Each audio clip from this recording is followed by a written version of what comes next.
পরে হঠাৎ করে একদিন আমার সাথে এরকম বাজে করার চিন্তা ভাবনা করছিল। পরে আমি এগুলো বলছি যে দুলাভাই আমি এগুলোর মধ্যে নাই, আমি এগুলো করি না। পরে বলছে যে তুমি যদি আমার প্রস্তাবে রাজি না হও তাহলে কিন্তু তোমার বোনকে আমি তালাক দিয়ে দেব। সেই একই ব্ল্যাকমেল আমাকেও করতে চাইছে সে। তখন মানে তারপরও না বলছি, অনেক রিকোয়েস্ট করছে, অনেক জোরাজোরি করছে, তারপরও না বলছি, তার কথা আমি শুনিনি। পরে এক পর্যায়ে দেখি না আমার বোনের সংসার অশান্তি চলতেছে। অশান্তি যদি আমি তার কথা না শুনি সে আরও অশান্তি করবে। পরে এক পর্যায়ে চিন্তা ভাবনা করলাম, মাথার মধ্যে নিলাম যে নিজের বোন তো, কারণ বোনের সংসার টিকানোর জন্য কিছু একটা আমাকে করতে হবে। আমি যদি কিছু একটা না করি তাহলে তো হচ্ছে না। সেই ক্ষেত্রে আমি আমার বোনের সংসারে বাঁচানোর জন্য আমি নিজেও রাজি হয়ে গেলাম। দেশে যেখানে আছেন সবাই আশা করি ভালো আছেন, আমিও ভালো আছি। ভাইয়া আপু সবার উদ্দেশ্যে আমি কিছু বলতে চাচ্ছি, কারণ কিছু ঘটলেই কিছু রটে। তো কিছু ঘটনা আমি আপনাদের মাঝে তুলে ধরব, সেগুলি আপনারা বলবেন, সরি আমি বলবো সেগুলো আপনাদের কাছে। একটা কথা কি, মানুষের লাইফটা এমন যা বলার বাইরে। লাইফে কত কিছু ঘটে, অনেক কিছু ঘটে, অনেক অনেক কিছু ঘটে। বললে মানুষ শোনে, না বললে কেউ শোনে না। আশেপাশে যারা আছে তারাও বললে শোনে, না বললে শোনে না। হয়তো কিছু দেখে, সব তো আর দেখে না।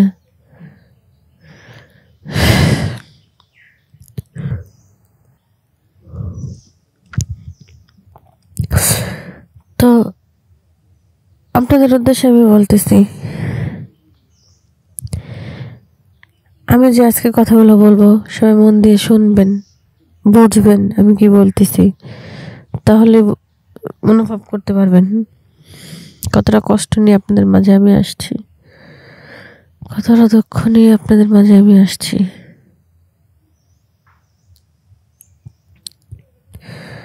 আসলে কি মানুষের জীবন যে কেমন তা কেউ বলতে পারে না।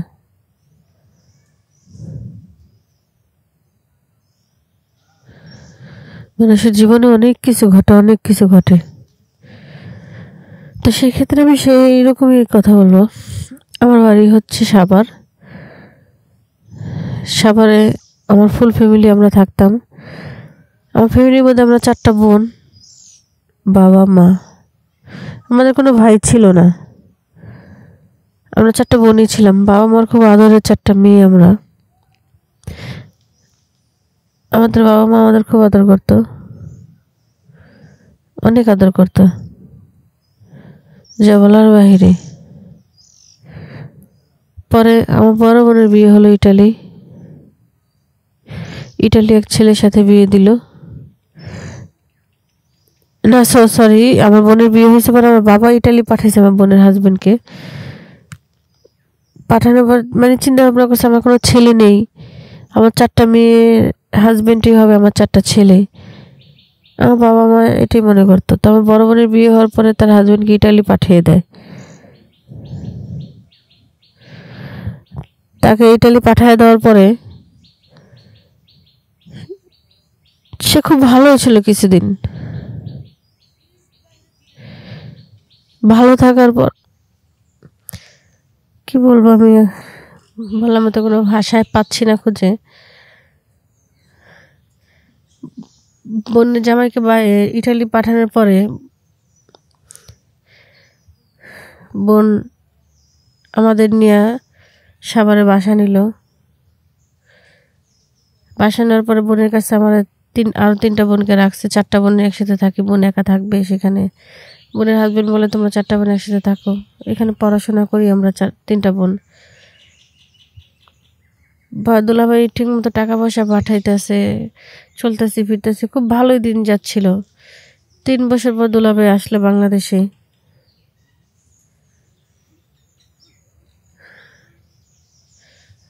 অনেক কিছু নিয়ে আসছে আমাদের জন্য। একে বড় ভাইয়ের মতো আমরা সম্মান করতাম, আমাদেরকেও ছোট বোনের মতো সম্মান করতো, যা বলার বাহিরে। মানে আমরা বড় ভাইয়ের অভাবটা পূর্ণ, মানে আমাদের কাছে, মানে বড় ভাইয়ের অভাবটা কোনো দিকে আমরা করতে পারিনি। মানে খুবই খুবই ভালোবাসতো। এক পর্যায়ে সে আমাদের, মানে আমাদের 3টা বোনের কাছে, আমার বড় বোন জানতো না, 3টা বোনের কাছে এতটা কালারিং হয়ে গেল যে কি বলবো, বলার বাহিরে। প্রথমে আমার মেজ বোনের সাথে সে অনেক কিছু করছে। আমার বোন কাউকে বলতে পারে নাই, কইতে পারে নাই, সইতে পারে নাই। বললেই বলতো যে তোর আমি বড় বোনকে তালাক দিয়ে দেবো, এগুলো ভয় দেখাইতো। ভয় দেখানোর পরে তারপরে আমার সেজ বোনের সাথে সে একই কাহিনী করছে। করার পরে ওদের ওইরকম ভয় দেখাইছে, ওদের সাথে ওইগুলো করছে। তো আমাকে কখনো বলতে পারিনি। পরে হঠাৎ করে একদিন আমার সাথে এরকম বাজে করার চিন্তা ভাবনা করছিল।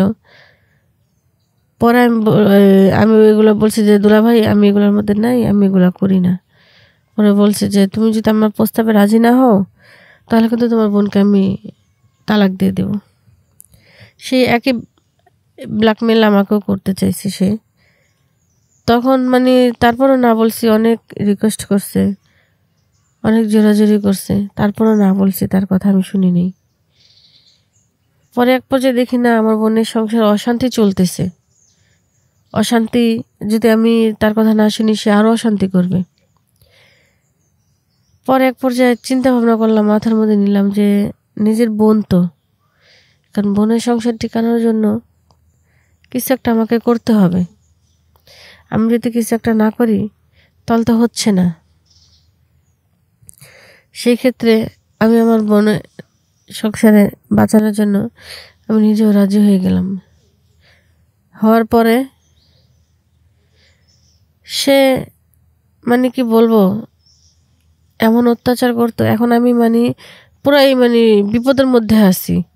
আমি আপনাদের ভাষায় প্রকাশ করতে পারবো না। প্লিজ আমার কথাটা শুনে কেউ কিন্তু কোনো বাজে কমেন্ট করবেন না, বাজে কথা বলবেন না, কারণ পরিস্থিতির শিকার কিন্তু সবাই আমরা। কেউ চায় না কারো বোনের সংসার কেউ নষ্ট করুক, সবাই চায় সবার বোনের সংসার সুখে থাকুক, শান্তিতে থাকুক।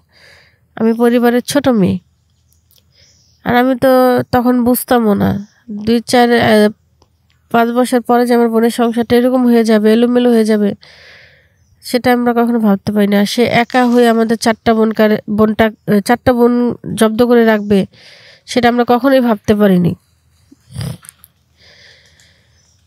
কি বলবো, দুঃখের কথা বলার মতো ভাষা খুঁজে পাচ্ছি না। এখন আমি সেই অত্যাচারের মধ্যে আছি। প্লিজ আপনারা যদি পারেন আমাকে হেল্প করেন, আমাকে সাজেশন দেন, বুদ্ধি দেন, আমি কি করতে পারি। মাঝে মধ্যে চিন্তা করি থানায় যেয়ে তার নামে জিডি করি, তো সেটা তো করা সম্ভব হয় না। বড় বোনের সংসারটা নষ্ট হয়ে যাবে, তার জন্য কিছুই করা হয় না। অত্যাচার সহ্য করতেছে মুখ বুঝে। বড় বোন এগুলোর কিছুই জানে না। সে যদি এগুলো জানে অবশ্যই সে কোনো রিয়াকশন করবে, তার সংসার ভেঙে যাবে, তার সুখের একটা সংসার সেটা নষ্ট হয়ে যাবে। আমাদের 3টা বোনের কারণে আমার একটা বোনের সংসার পুরো নষ্ট হয়ে যাবে। আর আমরা বোনেরা বোনদের এত ভালোবাসি, একজন আরেকজনকে এতটা ভালোবাসি যে একজন আরেকজনের আত্মা। তো একজন কষ্ট পেলে আরেকজন 3 জনের কষ্ট পাই। সেক্ষেত্রে কীভাবে বোনকে এগুলো জানাই, বোনকে এগুলো বলি, বোনকে কষ্ট দিই। আমার বোনরা খুব হাসি খুশি আছে, খুব ভালো আছে। আমি চাই সে আরও হাসি খুশি থাকুক, ভালো থাকুক। নষ্ট হলে আমার জীবন নষ্ট হোক, সে ভালো থাকুক। সে ভালো থাকলে আমার বাবা মা ভালো থাকবে, আমার পুরো ফুল ফ্যামিলি ভালো থাকবে। তো সেক্ষেত্রে আপনাদের বলতেছি, আপনারা যারা বোনের জামাইকে বিশ্বাস করবেন তারাই ঠকবেন। পর কখনো আপন হয় না। এখনকার যুগে মেয়েরা বাবাকে বিশ্বাস করতে পারে না, বড় ভাইকে বিশ্বাস করতে না। আর হচ্ছে তো বোন জামাই, সে হচ্ছে পরের ছেলে। কেউ অতটা দুলাভাইয়ের সাথে ঘনিষ্ঠ হবেন না, বড় ভাইয়ের মতো সম্মান করবেন। কিন্তু সে কথা আছে না, সুই হয়ে ঢুকে হাল হয়ে বের হয়, এরকম হয় কিন্তু অনেক ক্ষেত্রে। তো সেক্ষেত্রে আমি বলতেছি, এমন কেউ আমাদের 3টা বোনের মতো ভুল করবেন না। হয়তো আমরা বোকা দেখে আমরা কোনো কিছু করতে পারতাছি না, বা বোনকে ভালোবাসি, বোনের সংসারটা নষ্ট হয়ে যাবে, হোক আমাদের জীবন নষ্ট, বোন তো ভালো রয়েছে। যাক, এভাবে দিন চলতেছে। যদি পারেন আপনারা প্লিজ আমাকে হেল্প করেন। আমি কি করব, আমাকে একটা সাজেশন দিন।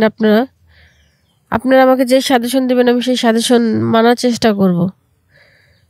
তো আশা করি সবাই আমার কথাটা বুঝতে পারছেন। তাহলে আমাকে ভালো একটা সাজেশন দিয়েন, আমি আপনাদের সাজেশনটা শুনবো। তো আর কি বলবো, বলার কিছু নাই। ভালো থাকবেন সবাই, সুস্থ থাকবেন। আর আমি এখান থেকে মুক্তি পাইতে চাই।